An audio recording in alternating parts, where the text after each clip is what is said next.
La Escuela El Arado y el Mar presenta El cielo encapotado anuncia tempestad. El cielo encapotado anuncia tempestad. Y el sol tras de las nubes pierde su claridad. Oligarcas temblar. Horror a la oligarquía. Oligarcas temblar, viva la libertad. La trinchera chavista que pone a temblar a los oligarcas.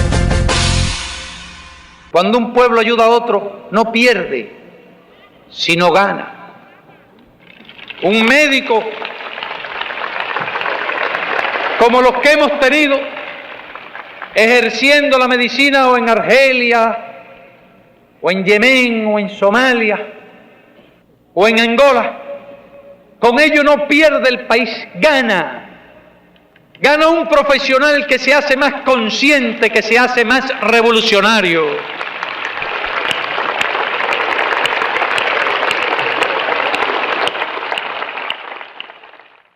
No pierde nada el país cuando uno de sus técnicos marcha a cumplir una misión internacionalista. Gana mucho el país.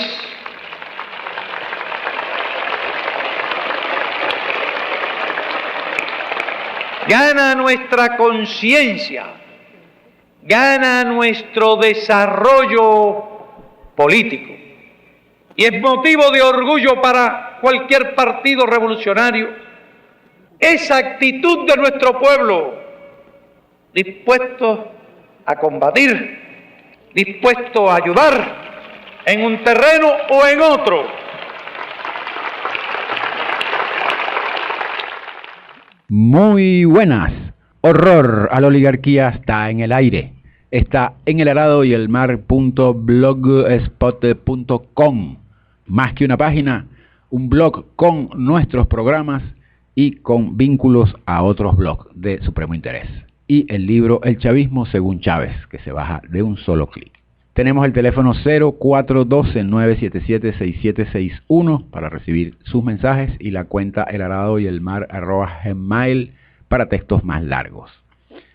Estamos en las emisoras Voces Libertarias en Caracas, Radio Izquierda en Vargas, emisora cultural de San Antonio de Miranda, Radio Coroba en Bolívar, Ondas del Cercado, Radio Crepuscular y Radio Venceremos en Lara, Radio Unión y Radio Catabre en Barinas, y en Cantaura, Anzoátegui, Radio Chamariapa. Los Twitter ya están listos. Tenemos cuenta Twitter, @ungranoDeMaíz y @elarado-y-el-mar. Listo. ¿Algún comentario? Sí, yo quería comentar algo antes de comenzar con el programa de hoy. Es unas declaraciones que da el ministro Ricardo Meléndez, que es vicepresidente de Planificación. Él dice, dice la noticia que China invertirá en 8 de los 14 motores en el país. Y dice el vicepresidente Ricardo Meléndez, que pese a la baja de los precios del petróleo, que ha reducido en más de 80% los ingresos de divisas a la nación, las empresas chinas mantienen su vocación de instalarse en el país para contribuir con el proceso de diversificación productiva, lo que a su juicio demuestra, entonces ya nota del periódico, la confianza que genera Venezuela en el mercado internacional. Entonces dice Meléndez. De igual modo, Meléndez añadió que algunas empresas chinas instaladas en Venezuela incrementarán su participación accionaria en diferentes proyectos conjuntos. Eso quiere decir que los chinos van a tomar la mayoría en las empresas mixtas y van a ser prácticamente los dueños de esas empresas. Se van a coger el país poco a poco, pues. Pero el asunto es que, según lo que dice en el texto ahora, está aumentando las transnacionales. Claro. Están aumentando las transnacionales y se está perdiendo en igual medida la soberanía.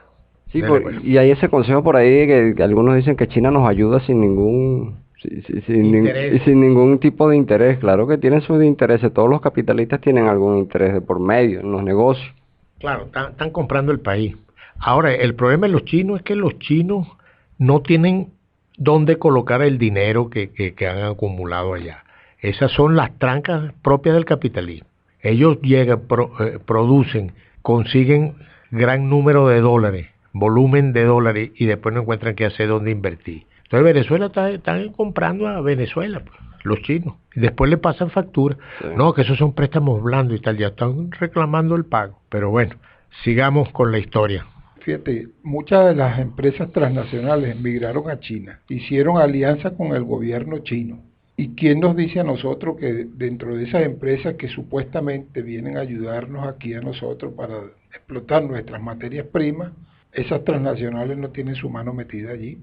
A la capital gringo. El capital gringo, ¿no? Y el capital transnacional. O sea, yo estoy de acuerdo que en determinadas circunstancias habría que hacer alianzas, pero alianza para fortalecer a quién y para fortalecer qué tipo de conciencia, ¿no? Si es para fortalecer el socialismo, que es un modelo enfrentado al capitalismo, o es para fortalecer al capitalismo. Eso hay que tomarlo en cuenta. Bueno, vamos al texto. Texto rojo y subversivo. Que hemos intitulado Respuesta al vicepresidente de Cuba, Díaz-Canel. El vicepresidente de Cuba, en su discurso con motivo del tercer aniversario de la muerte del comandante Chávez, dijo: el presidente Hugo Chávez ya no estaba físicamente presente y oportunistamente se pensaba, como se sigue pensando de forma errónea por algunos, que quienes le sucederían no podrían defender su legado y que había llegado el momento de pasarle las cuentas a la revolución bolivariana. No faltaron incluso intentos de contraponer a Venezuela y a Cuba, ofreciéndole el garrote a la una y la zanahoria a la otra.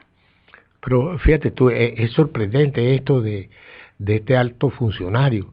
Él llega oportunistamente. Eso es ofensivo. Claro. ¿Qué es eso?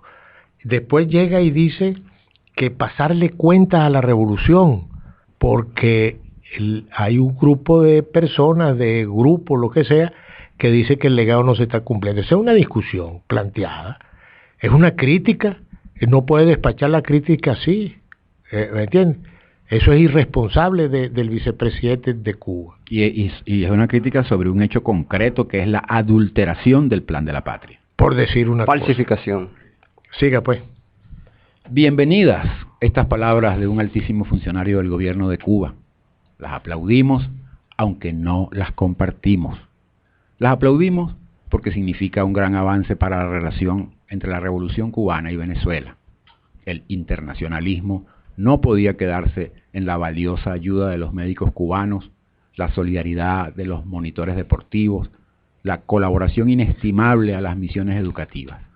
Era necesaria, imprescindible, la participación valiosísima en el terreno de la lucha política, donde la experiencia de Cuba y su carácter revolucionario serán de gran ayuda. Fíjate que Cuba, en las peores dificultades por las cuales ha atravesado y en situaciones hasta de soledad, nunca perdió su vocación de servirle a aquel que lo necesitara, lo requiriera.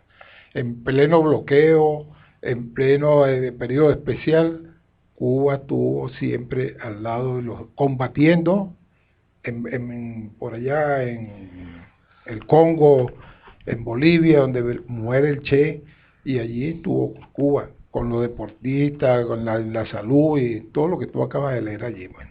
Ahora, y otra cosa aquí, que es que nosotros damos las bienvenidas a las palabras del vicepresidente de Cuba, porque enriquece un poco más la discusión política en el país y la discusión entre los revolucionarios del mundo, y la revolución es un hecho universal. En Venezuela vienen toda la socialdemocracia del continente, o de Europa, a injerencia en el país y nadie le responde. O sea, los revolucionarios del mundo se inhiben a responderle a la socialdemocracia. Inclusive a las derechas del continente vienen y se meten y no hay respuesta de los revolucionarios del mundo. O sea, callan. Y esta es una buena acción que el vicepresidente haya puesto la política en el tema aquí en el país. Mira, 28 expresidentes piden la aplicación de la carta. 28 es lo que tú estás sí. diciendo, sí. Mira, pero fíjate una cosa, ¿qué está contenido en ese párrafo? Que el internacionalismo no es eunuco, no es una cosa sin signo político. Eso de ayuda, como las hermanitas de la caridad, no, eso no es internacionalismo revolucionario. El internacionalismo revolucionario lleva la ayuda material, pero la ayuda espiritual y la ayuda política. ¿Entienden cómo es? Es así. Ahora eso estaba en carencia aquí. Ahora llega este vicepresidente y interviene políticamente en la discusión nuestra. Muy bien, bienvenido, vamos a discutir. Ojalá eso sea bien interpretado.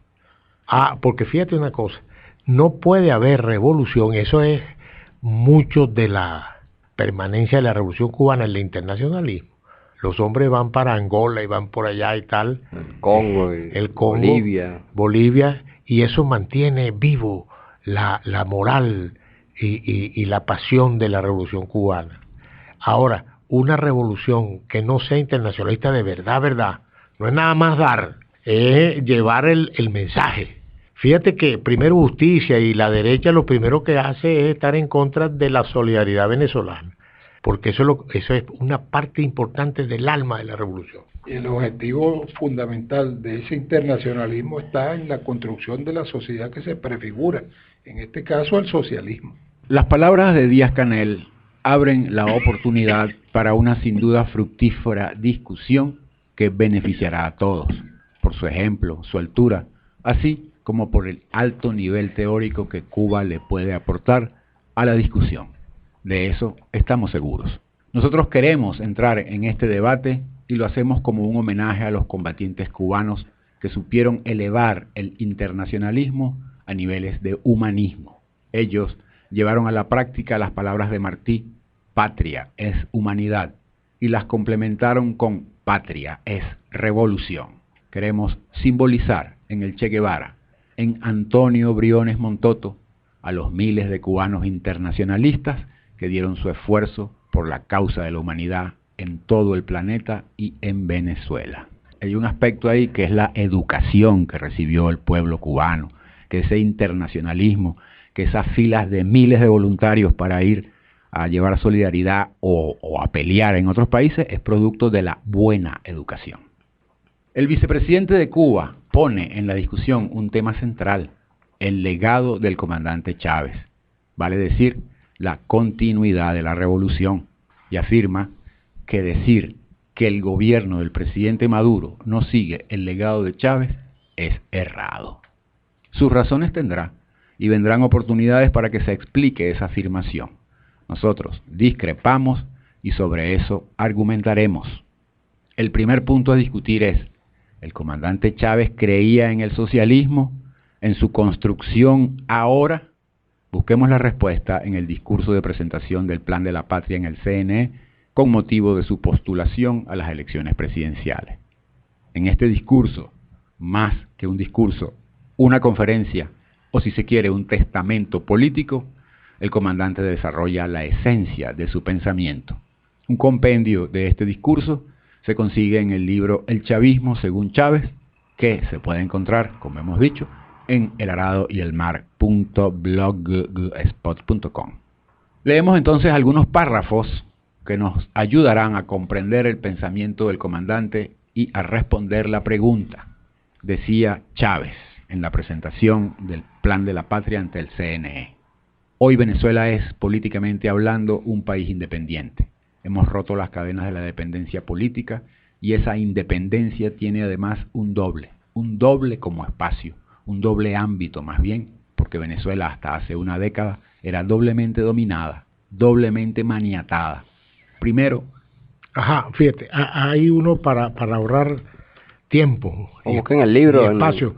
Claro, ¿qué es lo que dice Chávez ahí? Doble dominación, una tenaza, que es la burguesía criolla y las transnacionales, o sea, y el capital internacional. Entonces, representaban el imperio, ¿no? Claro, salta ya. El poder imperial de las transnacionales económicas, continúa Chávez, incluso buena parte de nuestra identidad nacional había sido pulverizada. Pero además de ese ámbito de dominación imperial, Venezuela, ya lo dije, estaba sometida a un segundo nivel complementario de aquel. Por supuesto, se trata de la dominación burguesa criolla. Doble mecanismo de dominación. Está claro el legado de Chávez. Doble mecanismo de dominación. El imperio y la burguesía. Pues nosotros hemos logrado en una década romper las cadenas de la dominación imperial y y romper buena parte de las cadenas de la dominación burguesa sobre el pueblo venezolano. Eso lo dice Chávez. Eso lo dice Chávez. No, y la gente que busque ese discurso del comandante Chávez. El libro que está allí para que refrescar la memoria y afianzar las posiciones revolucionarias. Nada más y nada menos que en las propias palabras del comandante. Si analizamos la economía en los últimos 3 años, veremos una brutal reversión de la situación que nos dejó el comandante. Elevación de la propiedad no social de los medios de producción, aumento de la participación extranjera en el petróleo y en la minería, participación de empresas mineras extranjeras que el comandante había expulsado del país, estímulos descarados a la actividad capitalista, a los privados, lo que significa aumento de la dependencia del imperio y de la burguesía criolla, es decir, en el pensamiento del comandante, pérdida de soberanía.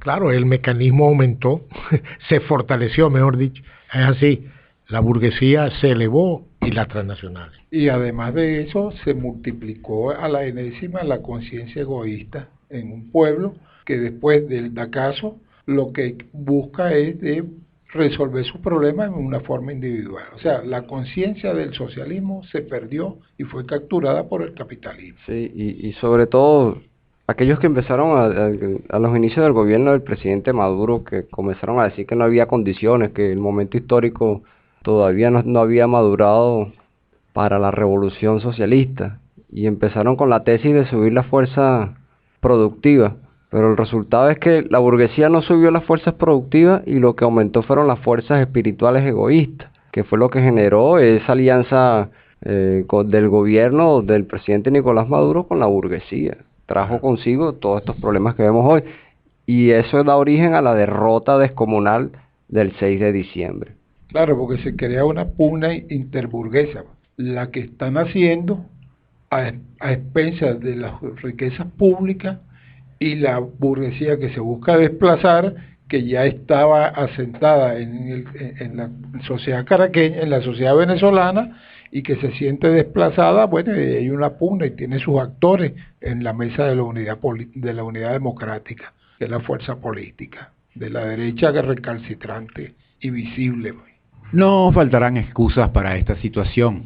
Dirán que hay una crisis, que es necesario elevar las fuerzas productivas, que por ahora no se puede avanzar hacia el socialismo y 1000 tonterías más.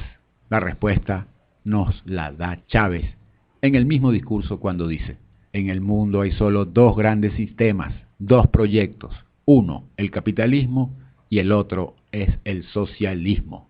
¿Alguien en este mundo cree que el sueño de Bolívar de darle a nuestro pueblo la mayor suma de seguridad social, la mayor suma de estabilidad política y la mayor suma de felicidad posible sería posible, valga la redundancia, en el capitalismo? ¿Alguien lo cree? No. Abundan quienes lo creen, ¿verdad? El segundo gran objetivo histórico es, para decirlo en 2 palabras, el socialismo. Continuar construyéndolo porque no estamos partiendo de cero. No se podría decir construir el socialismo. No, continuar, porque hasta ahora hemos venido construyendo bases. Con estas palabras del comandante y con esta actuación del gobierno, queda demostrado que por lo menos la afirmación del vicepresidente de Cuba requiere más explicación, discusión. No es algo que se puede despachar a la ligera, no ayuda. Hay más tela de donde cortar en esta discusión. Podríamos hablar de la conciencia egoísta que se ha elevado, de la dispersión organizativa, los daños a la ecología, el trato a los líderes históricos, el desprecio por la crítica, los altos cargos en el gobierno a destacados capitalistas. Pero por ahora solo nos interesa demostrar que no son infundadas ni malintencionadas, y mucho menos un pase de cuentas a la revolución, las afirmaciones de que el legado de Chávez no se está cumpliendo. En su lugar, vamos por el camino de la entrega al capitalismo. No es una locura, ni un tremendismo, ni... ¿Cómo fue que dijo el ministro Jesús Faría? Tremendismo... Infantilismo, citando a Lenin. La enfermedad infantil de... Pero no, y el vicepresidente de Cuba, ojalá tenga oportunidad él o alguien por ahí de argumentar por qué dicen eso. Pues nosotros estamos argumentando por qué decimos que el legado no se está cumpliendo. Ahora que los que defienden que se está cumpliendo hablen, no despachen eso así a la ligera. No lo pueden resolver con retórica. Esperamos que este texto abra una discusión necesaria, que no sea tratado con descalificaciones, argumentos en contra de los autores y la manida y dañina acusación de pertenencia a agencias extranjeras y cuerpos raros. Eso sería muy lamentable. Reiteramos nuestro amor a la Revolución Cubana y el respeto a sus líderes. Y a través de la historia han tratado a los revolucionarios que hacen las críticas en los países de pertenecer a algún servicio secreto internacional, así despachan a las críticas. Salvo Cuba, donde se estimuló la crítica, el Che fue uno de los promotores de eso. Eso es correcto. En la Revolución Cubana. Claro. Sí. Aunque hubo sus cositas, ahí había uno llamado Escalante, bueno, eso es famoso, el episodio de Escalante, que era el reaccionario no sectario, y Fidel Huacata. Que era del directorio. Y Fidel Huaca. Dele pues. Yo tengo una pregunta, chicos. Esas bases que dice Chávez que hemos venido construyendo, todavía muy incipientes, para la vía venezolana al socialismo, ¿se conservarán con todos los errores que se han cometido? Bueno, ¿estarán ahí las bases? Están ahí, pero están maltrechas, porque la principal base, fíjate tú que hay un componente económico, social, espiritual, de conciencia de la revolución. Esos avanzan con diferentes grados. En esta revolución avanzó mucho la conciencia, porque la conciencia estaba jalonada por Chávez. Eso se perdió. Dele que el tiempo, ¿cómo está el tiempo? No, el tiempo está malo, nos vamos. Chao, se acabó el programa. Oligarquía, mañana te insulto, desgraciada. Pero usted debía de insultar en español para que lo entiendan allá en Madrid. Necrópara.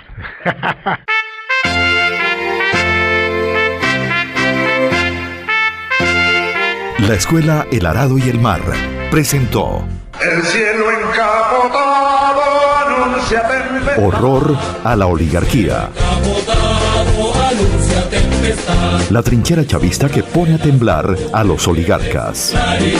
Oligarcas temblar, viva la libertad.